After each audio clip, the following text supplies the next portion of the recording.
Ngasi numida wairam phongkiba paujal pause degi maru eba pau khara khangatsaraka miyamda khudo tamjage Pahalgam tele attack NIA gi ahamba investigation da local terrorist ani chennei haba khangba ngamkhre Jammu and Kashmir gi Pahalgam da leiba tourist spot oidiba singdum amada tha asigi kungani thoida terrorist singna chathakiba tele attack ki thodokta miyoi kungataru hatkhiba amadi miyoi kaya ama aso apanangan kiba thaudo ado National Investigating Agency NIA na ahamba oina thijimba matamda terroristing aduna Baisaram asi security force leitaba amadi gari sing changba yadaba mafam oibana makhoigi attack ki spot oina khankibani haiba khangba ngamkhre terrorist sing na hariba location asi khankibagi maramde mafam aduda security force ki rescue operation tapkani amadi mi yamna hatpa ngamgani khanbadagini haina source asina makha tari amaramda NIA gi makha taba investigation da Pahalgam gi thaudo aduda local ge miyoi ane andana tagi Abdul Guri amasung Sopor dagi Asif Sheikh chennei haiba khangba ngamkhre haina source asina makha tari NIA na local police na pirakpa sourcing da yumpham oiraga makha taba investigation chathaba leptre Pahalgam gi thaudo ki investigation tawriba NIA team aduda Inspector General IG level officer rank amane lusingtuna Jammu and Kashmir police na chingba chaungna mateng pangle matam gi matung ina thaudo asigi makha taba investigation asi the Federation Anti-Terror Agency na pirakpa yabagi oithokpa sulai haire cho sasina makha taraduna hai Pahalgam tele attack aduda Pakistan amasung Kashmiri terroristing aduna lam koiba lakpasing aduda attack chathaba matamda Makhoina ubliba helmet sing da camera banduna attack sing adu firam namkhibagi khudam changdam sing lei haire sathakiba attack aduda terrorist target amadi anina local sing aduga manga amana foreigner oiramgani haina thajanari makhoi sing asi TRF underground ki matenga loinana attack chathadringai mangjongna mafam aduda leikiba oigani haire terrorist sing aduna nami aduda camouflage ki phijol amadi Pathani setuna Baisaram chingdum aduda laktuna camera na saba M4 carbine assault rifles amasung AK-47 rifles sing sijina aduna lamkoiba lakpasing aduda attack tawkhibani haire thaudok thofamdagi kapthokkaraba nomai tukning yangkhaidagi humdra fawba numit adugi numida wairam phangba ngamki numit aduda terroristing aduna lamkoiba lakpasing hotels oina thamkibaga loinana nupi angangsing mafam adudagi chengkinaba khanganki aduga tungda terroristing aduna lamkoiba lakpa nupasing masak maming khangdoklaba matung yamna nakpa range dagi namoina kaptuna attack tawkhibani haina source asina makha tari intelligence officer amana phongdorakhibada namai kapkhiba adu mi khandoklaga kapkhibani maramdi terroristing aduna nupi angangsing khandoktuna thamki terroristing aduna India romda lakhibagi lambigi matangda paladuna hai terroristing aduna border leiba singyangda laklaga Jammu region gi BSF oiba line of control LOC dagi janglakhibani hariba region ase Pakistani group sing toina deploy tawba mafamni maram aduna mafam asida infiltrate tawkiba terroristing tingbada kharawana thoki aduba terroristing aduna South Kashmir region phawraga mafam aduda yawrakhibani haina source asina makha tari makha tarakpa pawda India gi airspace da Pakistan gi airlines paiba thingkhre India government na India gi airspace da Pakistan gi paiba thingnaba khangankhre haire khongthang asi Pakistan da base tawba terroristing na Jammu and Kashmir gi Pahalgam da tele attack chathaduna miyoi kungataruk hatkraba matung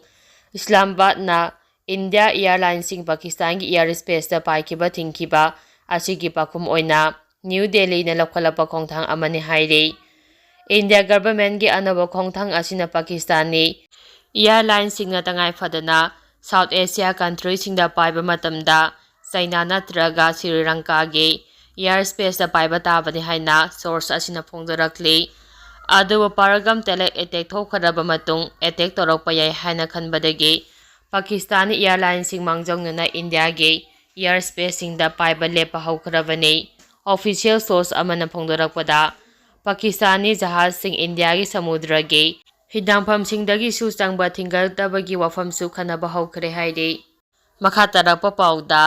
Mallikarjun Kharge amasung Rahul Gandhi na Pahalgam attack ka mari lenana Parliament ki special session kaungnaba PM da chithi ikhre. Opposition Congress Party na tha asi kungani thoida Jammu and Kashmir gi Pahalgam na terrorist na chathakiba tela attack ta miyoi kungataruk sikhibaga mari lenana Congress President Mallikarjun Kharge amasung Leader of Opposition Rahul Gandhi na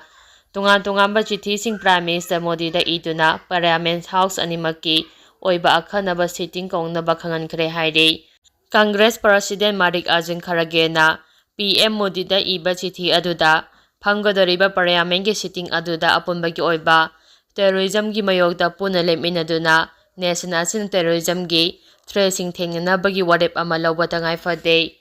Hauziki pungpham asida aikhoi ama toina terrorism gi mayokta lepa tangai fade. Opposition na thajai asuklu raba tanja asida athopada Parliament gi akhanaba sitting kauba tangai fadaba adugi maru oiba adu thamle sitting aduna Pahalgam tele eteki mayokta aikhoi puna leple haiba utpaga loinana apunba warep lawba chumgani haina su phongrakle. Amaramda opposition leader Rahul Gandhi na PM Modi da iba chithi aduda PM Modi na athupada Parliament ki house anigi special sitting sing kaubiduna India pumbana terrorism gi thong akama mongda yaningdaba utli haiba uthokpa chumgani. Laiba asina su amato oina terrorism gi thong sing condemn tawfam thoi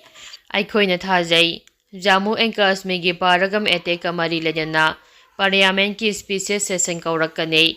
miyam gi mihut sing na terrorism gi mayokta amato oina lepli haiba utpa chumgani. Maram asina Parliament ki special ama kaubiyu haina chithi aduda palli. Makhatarapa pauda laiminariba furup singi marakta interaction program toina pangthokpa mathok tai Dr. I.K. Muiba ADGP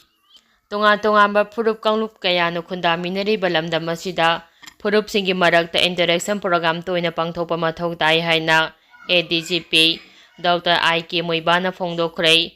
Ngasi Additional Director General of Police ADGP Dr. I.K. Muiba Tribal Affairs and Health ki Director Hana Kamay amade Custom gi SP Thiru Lamaina chingbana maru oiba mainthirul oina saruk yaduna tourist to wish embarrassing heritage specialing for excellence haiba teamda all college tribal student union Imphal na sinduna